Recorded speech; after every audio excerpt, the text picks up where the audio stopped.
આજની ધર્મકથા. પ્રણામ. પરમ પૂજ્ય આચાર્ય ભગવંત શ્રીમદ વિજય નીતિ સુરીશ્વરજી મહારાજા. એક એવું નામ કે જે નામ દ્વારા આપણે એટલું સમજી શકીએ કે જીવનમાં સંપૂર્ણતયા નીતિપૂર્વક જીવ્યા. જે સમયે જે કરવા જેવું હતું તે નીતિપૂર્વક કર્યું. વૈરાગ્યની ઉંમર હતી ત્યારે વૈરાગ્ય પ્રગટાવ્યો. વૈરાગી થઈ અને દીક્ષા લઈ લીધી.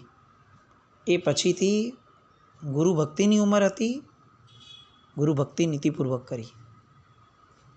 અને હવે જ્યારે સાહેબનો પુણ્ય પ્રભાવ એ છાપરે ચડીને બોલતો હોય એવા સમયે પ્રભાવક્તાને પણ એમણે નીતિપૂર્વક આદરી. અને આ પ્રભાવક્તાના કાર્ય માટે એમણે ક્યારેય પોતાની જાતને જોઈ નહીં હોય. સાહેબના ચરિત્રને આખાનો ઓવરઓલ વિચાર કરીએ તો કદાચ હું એવું માનું છું કે એમણે જેટલા કિલોમીટર્સના વિહાર કર્યા હશે એ કદાચ એ સમયના કોઈ પણ મહાત્માઓ કરતાં મારી ધારણા મુજબ ઘણા વધારે હશે. બિકોઝ એમના ચરિત્રમાં જે રીતે વાતો આવે છે કે સાહેબ અહીંયા ગયા, અહીંયા ગયા, અહીંયા ગયા. આમ આપણે જેટલા ઇઝીલી સિટીઝ ચેન્જ નથી કરતા એટલા ઇઝીલી સાહેબ સ્ટેટ્સ ચેન્જ કરતા હતા. આજે આ સ્ટેટમાં, પાછા આ સ્ટેટમાં, અહીંયા જાત્રા કરવા ગયા ને અહીંયા ચોમાસું કરવા આવ્યા. એટલે એ બતાવે છે કે એમનામાં પ્રભાવકતામાં પણ જે એક નીતિ હોવી જોઈએ, પોતાનો સ્વાર્થ નહીં જોવાની. આશય શુદ્ધિ તો ખરી જ, પણ એની સાથે સાથે પોતાની જાતને ઘસી નાખવી પડે તો ઘસી નાખવી, પણ ઉદ્દેશ્ય પૂરો કરવો. આ જે એક નીતિમત્તાપૂર્વકનું એમનું જીવન રહ્યું એ ખૂબ વખાણવા લાયક, ચોક્કસપણે, અને અનુમોદવા લાયક. આપણા બધાના જીવનમાં પણ આ રીતની નીતિમત્તા પ્રવેશે એવી પ્રાર્થના આપણે કરવી જ જોઈએ. પૂજ્યશ્રી મધ્યપ્રદેશમાં હતા અને ત્યાં સાહેબ ગયા હતા માંડવગઢ વગેરે જાત્રા કરવાના આશયથી. અને ત્યાં એમને ઉજ્જૈન વગેરે, ઇન્દોર અને ઉજ્જૈનના ક્ષેત્રોની અંદર રહેવાનું થયું. એમાં ઇન્દોરમાં એમનો માસકલ્પ થયો. અને આ માસકલ્પની અંદર સાહેબે એ જોયું કે આ મધ્યપ્રદેશનું જે ક્ષેત્ર છે એ ક્ષેત્રની અંદર તપાગચના મહાત્માઓ અથવા મૂર્તિપૂજક સંપ્રદાયના મહાત્માઓનો યોગ બહુ જ રેયર રહ્યો છે, બહુ રેયર. આજે પણ આ પરિસ્થિતિ છે તો આજથી 80 વર્ષ પહેલાં તો ચોક્કસપણે ઘણી વધારે હશે. એટલે સાહેબે ત્યાં સ્થાનક સંપ્રદાય એટલે મૂર્તિપૂજાના વિરોધવાળા સંપ્રદાયોનો જે દબદબો હતો એ જોયો. અને એટલે એમણે ત્યાંના પ્રવચનોના મુદ્દામાં મુખ્યતયા લોકોને જો ઉપયોગી થવાનું હતું એવા પદાર્થો લીધા. એટલે મૂર્તિપૂજાના સિદ્ધાંતો એ એમણે તર્કપૂર્વક પ્રૂવ કરવાના શરૂ કર્યા. લોકો આવવા લાગ્યા કારણ કે એ સમયની પ્રજા પણ છે ને એ બહુ વિશેષપણે બુદ્ધિમાન હતી. કોઈએ કહી દીધું કે આ માન્યતાના બની જાઓ એટલે બની ગયા, કોઈએ પાછું કીધું કે ના આ માન્યતાના બની જાઓ તો ન બન્યા. એમ નહીં, એ બહુ બુદ્ધિશાળી પ્રજા ગણી શકાય એવી હતી. અને એટલે જ્યારે સાહેબે આવા પદાર્થો લેવાના શરૂ કર્યા મૂર્તિપૂજા માટેના, તો લોકો બહુ મોટી સંખ્યામાં આવવાના ચાલુ થયા. અને સાહેબની હારે વાતચીતો કરવાના પણ, પ્રશ્નો પૂછવાના મૂડમાં પણ લોકો રહ્યા. એટલે તરત જ સાહેબે કીધું કે મૂર્તિપૂજા એ એસ્ટાબ્લિશ કરવા જેવો મુદ્દો છે. કારણ કે જૈન ધર્મના સિદ્ધાંતોની અંદર બહુ તર્કસંગત રીતે આની વાત મૂકી છે.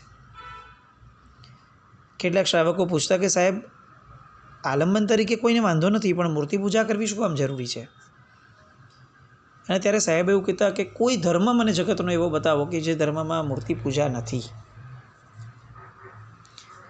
સાહેબ એવું કેમ કહો છો? ખ્રિસ્તી લોકો ક્યાં મૂર્તિપૂજામાં માને છે? એટલે સાહેબ તરત બોલ્યા કે કેમ ખ્રિસ્તી લોકો ક્રોસને માને છે, ઈસુના એ લોકો પાસે ફોટાઓ પણ હોય છે, મધર મેરી અથવા ઈસુ ખ્રિસ્ત એની મૂર્તિઓ પણ એ લોકો ચર્ચમાં રાખે છે.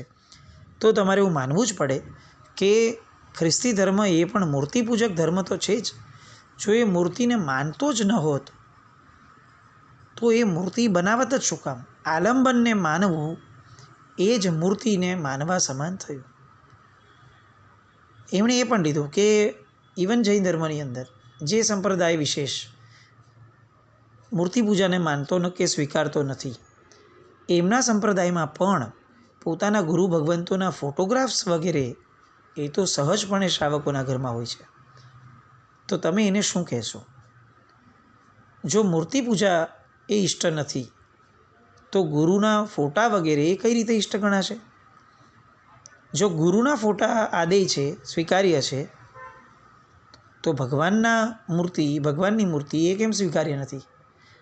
આ રીતે એમણે અલગ અલગ રીતે તર્ક આપી અને પ્રશ્નો ઊભા કરવાનો એક ક્રમ ત્યાં શરૂ કર્યો. કેટલાકે કીધું કે સાહેબ ઇસ્લામ ધર્મની અંદર ક્યાં મૂર્તિ પૂજા છે? એ તો સ્વતંત્રપણે કોઈ મૂર્તિ નથી રાખતા. એટલે ત્યારે સાહેબે પણ કીધું કે મુસલમાન લોકો મક્કા મદીના હજ કરવા જાય છે, મસ્જિદમાં જાય છે, ત્યારે એ મસ્જિદમાં જ કેમ નમાઝ પઢે છે? તો એ મસ્જિદને એ લોકો આલંબન સ્વરૂપ ગણે છે. અને મૂર્તિ પૂજા એ કોઈ અલગ ધર્મ નથી, એ આલંબનનો એક પ્રકાર છે. જેમ એ લોકો મસ્જિદને એક આલંબન ગણે છે, એમ આપણે પરમાત્માના બિંબને આલંબન ગણીએ છીએ. બટ અલ્ટિમેટલી બંને જણ આલંબનને તો સ્વીકારે જ છે.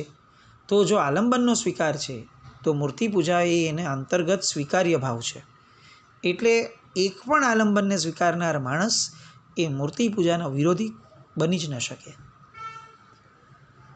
આ રીતે લોજિકલી સાહેબે બહુ જબરદસ્ત રીતે મૂર્તિ પૂજાને લોકોના મનની અંદર ઠસાવવાનો પ્રયત્ન પ્રવચન દ્વારા શરૂ કર્યો. કઈ વાત મુખ્ય હોય, કઈ વાત ગૌણ હોય, એ ભેદ પણ એમને સમજાવવાનું શરૂ કર્યું. શાસ્ત્રના રેફરન્સ તો ખરા જ, પણ એવી તર્કસંગત રીતે કે જેના કારણે એ બહુ જ શીરાની જેમ ગળે ઉતરી જાય. એટલે ઘણા બધા લોકો સાહેબ પાસે આવવા લાગ્યા ત્યાંના, અને કહેવા લાગ્યા કે સાહેબ આજ પછીથી અમે ચોક્કસપણે આ જે મૂર્તિ પૂજા, અમારા વડીલો મૂર્તિપૂજક હતા અને અમે તમારા સંઘના વગર, એટલે કે મહાત્માઓના સંઘ વગર અમે જે મૂર્તિપૂજાના વિરોધી થઈ ગયેલા, એમાંથી સાહેબ અમે પાછા ફરીએ છીએ અને હવેથી ચોક્કસપણે આ જે આદર્શ આપે આપ્યો છે મૂર્તિપૂજાનો, એને વળગીને રહેશું.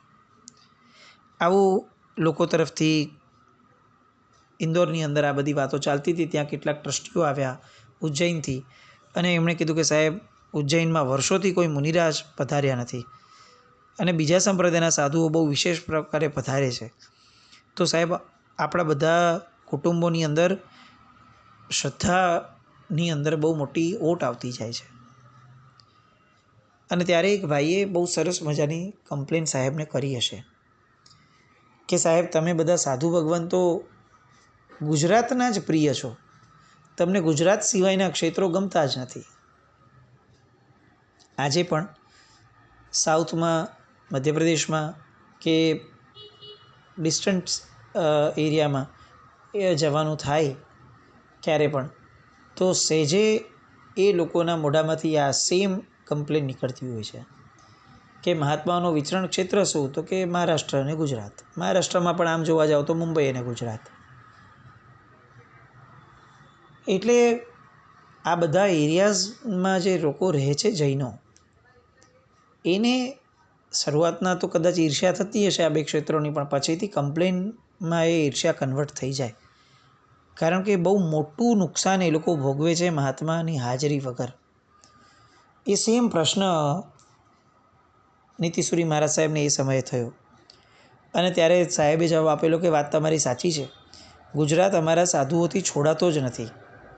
પણ એક વસ્તુ એ પણ તમે વિચાર કરો કે આ તરફના લાંબા વિહાર, ચાલો એ તો હજી એકવાર અમે સ્વીકાર કરી લઈએ, પણ ગોચરી પાણીની મુશ્કેલીઓ એ કઈ રીતે સહન થાય?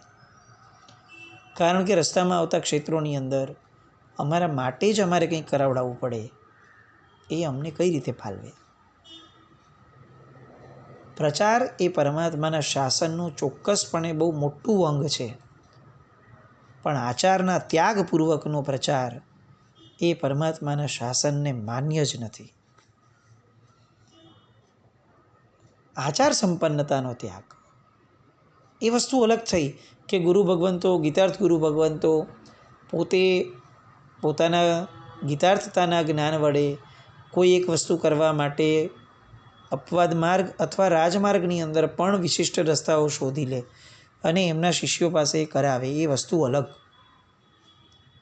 સહજ ભાવે આપણે જ્યારે આપણા જીવનની અંદર સાવ નગુરા જેવી સ્થિતિમાં છીએ કે જ્યારે કોઈ ગુરુને હકીકતમાં માથે રાખ્યા જ નથી, એવા સમયે આચાર વગરના પ્રચારમાં પડવું એ બહુ ભયંકર સ્થિતિ છે. આપણે પોતે કોઈ આચારમાં પ્રવૃત્ત થવાના પ્રયત્નો ન કરીએ અને બસ પ્રચાર, રક્ષા આવી જ બધી વાતો કરીએ રાખીએ અને એના દ્વારા જ જાણે આપણું જીવન બહુ સફળ થઈ જશે આવી કલ્પનામાં રહીએ, એ એકવાર તો ફેર વિચાર કરવા જેવું છે. આપણે આત્મપ્રધાન ધર્મ છીએ, સ્વાર્થી નથી. એટલે પરાર્થકરણ માટે ચોક્કસપણે કામ કરવાની વાત હોવી જ જોઈએ, પરંતુ સ્વના ભોગે એ કેવી રીતે થાય? શરીરના ભોગે પણ રાષ્ટ્રની રક્ષા થવી જ જોઈએ, પણ અહીંયા સ્વનો અર્થ આત્મા થાય છે. આપણા આત્મકલ્યાણના ભોગે કઈ રીતે? આત્મકલ્યાણનું લક્ષ્ય રાખી અને પરકલ્યાણ થાય તો એ બહુ જ આનંદનો વિષય છે. નીતિસુરી મહારાજ સાહેબના જીવનની અંદર જ્યાં જ્યાં પરાર્થકરણના કાર્યો દેખાયા ત્યાં ત્યાં સતતપણે એમની જાગૃતિ એ વર્તાય જ. આગળ ઘણી બધી વાતો આવશે, પણ આ ક્ષણે નીતિસુરી મહારાજ સાહેબ જે એમને જવાબ આપે છે એ બહુ જ વેધક છે કે બધું જ બરાબર, અહીંયા આવવાના કારણે તમને લાભ થાય એ પણ જોરદાર, બધી વાત સાચી, પણ ગોચરી પાણીની તકલીફો એ પણ એક બહુ મહત્ત્વનો પ્રશ્ન છે, કારણ કે અમારે એકલાય નથી આવવાનું, આખા સાધુના વર્ગને લઈને આવવાનું છે અને એનો પણ યોગક્ષેમ એ અમારી જવાબદારી છે. અને એટલે ગુજરાત છૂટતું નથી. એ જે તમારી તકલીફ છે, તમારી જે કમ્પ્લેન છે, એમાં હું ચોક્કસપણે સહમત થાઉં છું, પણ સાથે આ વાત પણ મૂકું છું કે આ બધા ક્ષેત્રોની અંદર આવવા માટે બહુ મોટી જહેમત ઉપાડવી પડે એવી સ્થિતિ અત્યારે છે, ત્યારે પણ હતી અને આજે પણ છે. ઉજ્જૈનમાંથી જે ભાગ્યશાળી આવ્યા હતા એમણે સાહેબને કીધું કે સાહેબ, અમારે ત્યાં એક બહુ મોટો મહોત્સવ કરવાની ઈચ્છા છે, 25 વર્ષ પછી કોઈ મહાત્મા, મોટા મહાત્મા અમારે ત્યાં પધારશે, તો અમારી ભાવના બહુ વધે છે કે સાહેબ અમે મહોત્સવ કરીએ. સાહેબ ઉજ્જૈન પધાર્યા અને એમના ઉપદેશને કારણે ઘણા કુટુંબો એ મૂર્તિ પૂજાનો જે ત્યાગ કરીને બેઠા હતા એની જગ્યાએ ફરીથી મૂર્તિપૂજક બનવાના શરૂ થયા. સાહેબનું ચોમાસું ઉજ્જૈનમાં થયું. ઉજ્જૈનમાંથી વિહાર કર્યો અને ત્યારે રાજનગરના કેટલાક લોકો સાહેબની પાસે વિનંતી કરવા આવ્યા અને સાહેબે કીધું કે ભલે આપની વિનંતી છે અને ત્યાંની જરૂર છે, તો સાહેબ તરત જ રાજનગરના ચોમાસાની જય બોલાવે છે. ઇન્દોરથી રાજનગર, એટલે કે જેને આપણે અમદાવાદ કહીએ છીએ એ, અને એ ત્યાં રાજનગર આવ્યા પછીથી ચોમાસું પતી પછી પાછા પાલીતાણા. સાહેબનો કદાચ જો હું રૂટ કહેવા બેસું ને તો આ સમયગાળો એમને નીકળી જાય.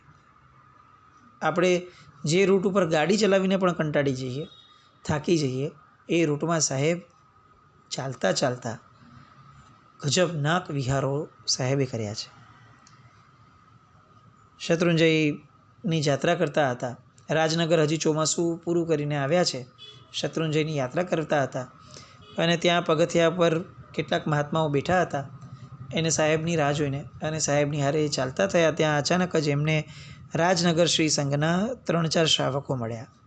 બહુ મોટા નામ, શેઠ ચિમનલાલ નગીનદાસ, શેઠ કાળીદાસ ઉમાભાઈ અને શેઠ મનસુખભાઈ ભગુભાઈ, આ બધા ડેલાના ઉપાશ્રયના આગેવાન શ્રાવકો. સાહેબે ઓળખ્યા અને તરત એમણે વંદન થયું આ લોકો દ્વારા, એટલે ધર્મલાભ આપ્યા અને પ્રયોજન પૂછ્યું. ત્યારે આ લોકોએ કીધું કે સાહેબ આપને જ ખાસ વંદન કરવા પધાર્યા છે, એક પ્રશ્ન છે જે જટિલ પ્રશ્નનો ઉકેલ આપ જ લાવી શકશો. અને સાહેબે કીધું કે બોલો, સંઘની જે પણ કંઈ સેવા થઈ શકતી હોય એ કરવા હું હંમેશા તત્પર જ હોઉં છું. અને સાહેબે કીધું કે સાહેબ અમારે ત્યાં આ શ્રાવકોએ કીધું કે જ્ઞાનની બહુ આશાતના થાય છે. એટલે સાહેબ આજે ઢીલાવાળો ઉપાશ્રય છે એના જ્ઞાન ભંડારનો ઉદ્ધાર કરવાની સખત અને તાતી જરૂર છે. સાહેબ અમારી એવી ભાવના છે કે આપ પધારો. સાહેબની જગ્યાએ આપણે હોઈએ તો શું જવાબ આવે?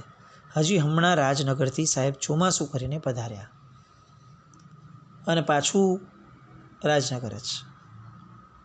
પણ એ સાહેબ હતા એટલે એમણે તરત કીધું કે તમારો જ્ઞાન ભંડાર તો બહુ કિંમતી છે, મને ખ્યાલમાં છે, અને જૈન સમાજનો એ ઉત્તમ વારસો છે.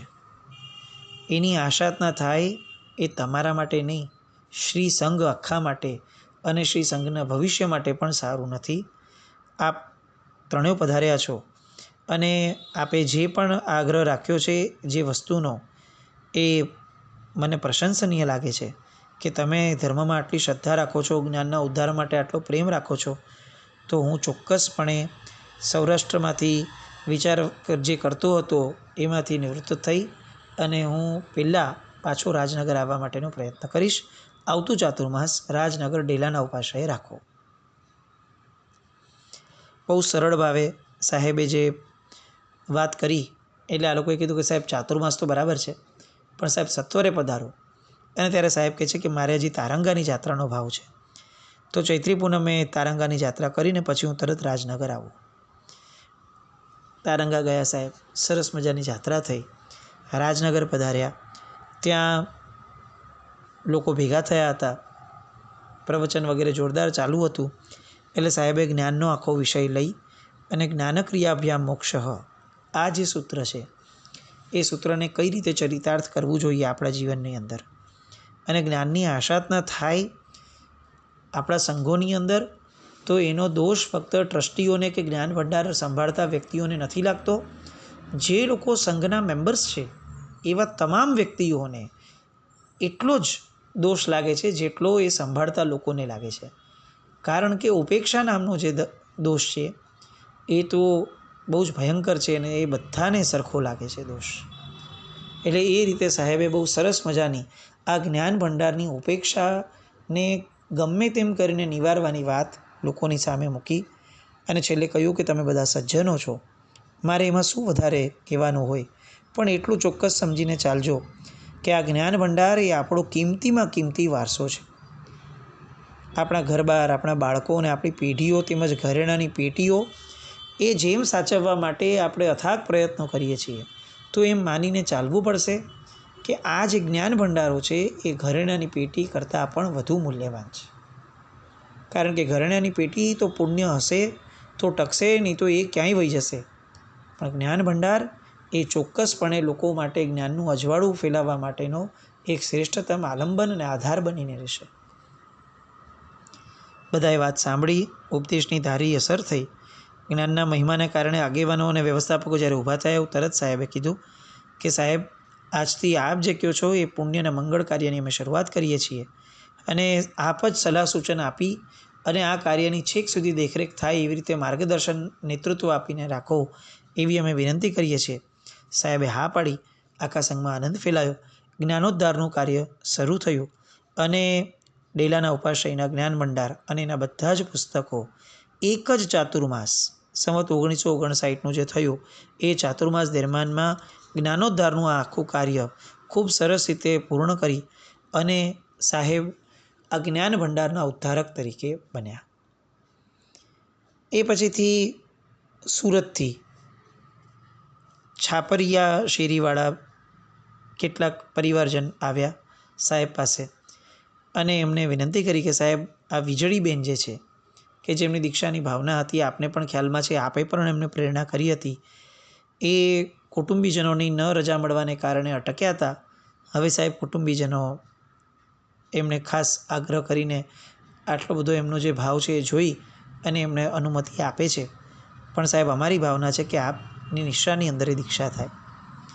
અને સાહેબની સરળતાનું શું કહેવું. વિનંતી થઈ, સાહેબની યોગ્યતા લાગી એટલે તરત રાજનગરથી વિહાર કરી અને સુરતમાં ગોપીપુરાની અંદર નીમુભાઈની વાડીના ઉપાશ્રયમાં સાહેબે ચોમાસા માટે સ્થિરતા કરી. ત્યાં જ સાહેબ ભગવતી સૂત્ર અને સમવાયંગ સૂત્રના જોગમાં પણ બેઠા અને એ રીતે 1960નું ચોમાસું સાહેબે સુરતમાં પૂર્ણ કર્યું. સાહેબને ગણીપદ વગેરે ત્યાં જ રાંદેરમાં વિનંતીપૂર્વક થયું અને ત્યાં સુરત એટલે એવું કહી શકાય કે એ જે પદવી વગેરે થઈ આ નીતિસુરી મહારાજ સાહેબથી એટલું પ્રભાવક ક્ષેત્ર રહ્યું કે લોકો નીતિસુરી મહારાજ સાહેબની પાછળ રીતસર એક ક્રેઝ કહી શકાય એ લેવલ સુધી એમનાથી અંજાઈ ગયા હતા. સાહેબનું એટલું સરસ એમનો સ્વભાવ, એમનું પ્રવચનની ધારા અને એમની સરળતા એ લોકોને ખૂબ આકર્ષી ગઈ. ચાતુર્માસ પૂર્ણ થયું અને સાહેબના મનની અંદર સિદ્ધાચલની યાત્રાના ફરીથી ભાવ થયા. હજી 2 વર્ષ પહેલાં રાજનગરથી સિદ્ધાચલજી ગયા હતા. ત્યાં જ આ શ્રાવકો મળ્યા અને ફરી પાછા રાજનગર આવ્યા. હજી તો રાજનગરથી સુરત આવ્યા. સુરતનું ચોમાસું પૂરું થયું ત્યાં ફરીથી એમને સિદ્ધાચલજી યાદ આવ્યો અને સાહેબે સિદ્ધાચલજી તરફ વિહાર શરૂ કર્યો અને ત્યાં જ સાહેબની પન્યાસ પદવી પણ થઈ યાત્રા વગેરે થયા પછીથી. અને ત્યાર પછીથી તીર્થયાત્રાનો જે એક દોર ચાલુ થયો સાહેબનો એ એટલો જબરદસ્ત થયો કે ત્યાંથી તરત એમને એમ થયું કે હવે મારે ગિરનાર જવું છે. ત્યાંથી રાજકોટ ગયા, વાંકાનેર જન્મભૂમિમાં પધાર્યા અને આ જન્મભૂમિ વાંકાનેરની અંદર એક કોન્ફરન્સ થવાની હતી જે લોકો વિનંતી કરવા આવ્યા. બહુ જવલ્લે જ સાંભળવા મળે એવી આ એક ઘટના કે એક અલગ પ્રકારના વ્યક્તિઓ દ્વારા થતી કોન્ફરન્સમાં સાહેબને મુખ્યપણે સ્થાપવા માટેની વિનંતી થઈ. એનું શું પરિણામ આવ્યું? આ કેમ બહુ ગૌરવજનક વાત પરમાત્માના આખા સંઘ અને શાસન માટે કહેવાય એ બધી વાતોને આવતીકાલે સંવેદીએ. જીના જ્ઞાવૃત્ત કંઈ પણ બોલાયું તો મિચ્છામિ દુક્કડમ જૈનમ જયતિ શાસન.